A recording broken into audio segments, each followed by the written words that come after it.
Let me guess something. You did exactly what they said. You studied, you showed up, you worked hard, you were patient, and you waited your turn like a well-behaved adult human. And somehow, the payoff never arrived. At some point, you start wondering if you're secretly bad at life. Meritocracy doesn't promise happiness. It promises that effort and ability roughly correlates with outcomes. Here's the twist they don't advertise. If meritocracy were real, a lot fewer people would be exhausted, overqualified, and quietly panicking at night while pretending everything's fine on LinkedIn. So today, we're doing something radical. We are stress testing meritocracy against reality. Spoiler, it does not pass. Let's start with some inconvenient numbers. In the US, social mobility has been declining for decades. Translation: where you start matters more than how hard you tried. Research consistently shows income predicts income, wealth predicts wealth, and parents' education predicts children's outcomes. Talent is in there somewhere. It's just not driving the car.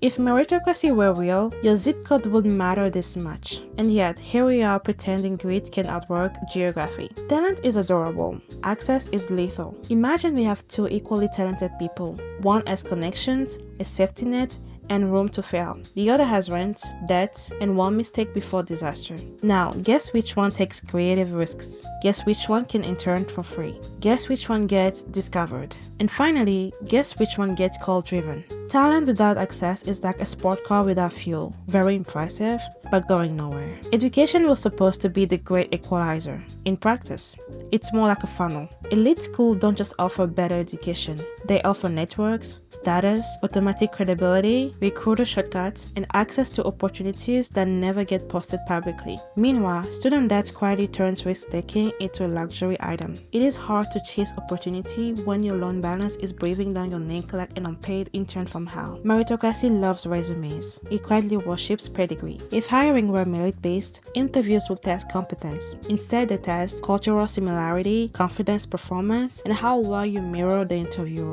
Studies show that referrals massively outperform cold applications, which means being good helps, but knowing someone helps even more. And that is not meritocracy. That's a social club with a dress code. Here's a fun fact that ruins dinner conversations. Worker productivity has increased dramatically over the last few decades, but wages, not so much. Which means people are producing more, creating more value, getting proportionally less, and being told they're entitled for noticing the mismatch. If meritocracy were real, effort would show up in paychecks. Instead, it shows up in burnout. Now, hard work is praised because it's useful. It keeps people trying, competing, and blaming themselves for failure instead of the system. Meritocracy is not just a belief, it's a management strategy. If people think outcomes are personal, they won't question structures. They will probably buy planners, wake up earlier, or just blame themselves. Ask successful people what matters. They will probably say waking up at 4 a.m., discipline, sacrifice,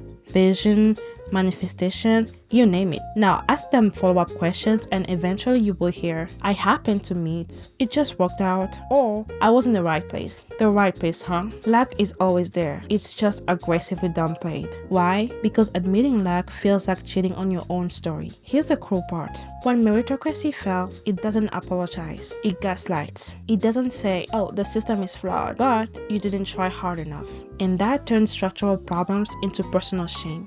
People don't just struggle, they feel defective. And that's not motivation, that's emotional damage. Entire generations are burning out not because they are weak, but because the math stopped mathing. Now, let's make one thing clear. I'm not saying talent doesn't matter, or effort is pointless, or you should give up. But I'm saying stop measuring your worth using a rigged scoreboard. Play smarter, position better, and stop letting a broken story define your value. Meritocracy survives because it flatters winners and disciplines everyone else. It tells successful people they earned everything and tells struggling people they deserve their place. Reality is uglier and more humane. If this video made you angry, good. If it made you feel seen, even better. And if it made you rethink a story you've been told since childhood, that's the point. Thanks for watching, for listening, and for being willing to question a comforting lie instead of quietly blaming yourself for outcomes you never fully controlled. Feel free to like, subscribe, or share this video.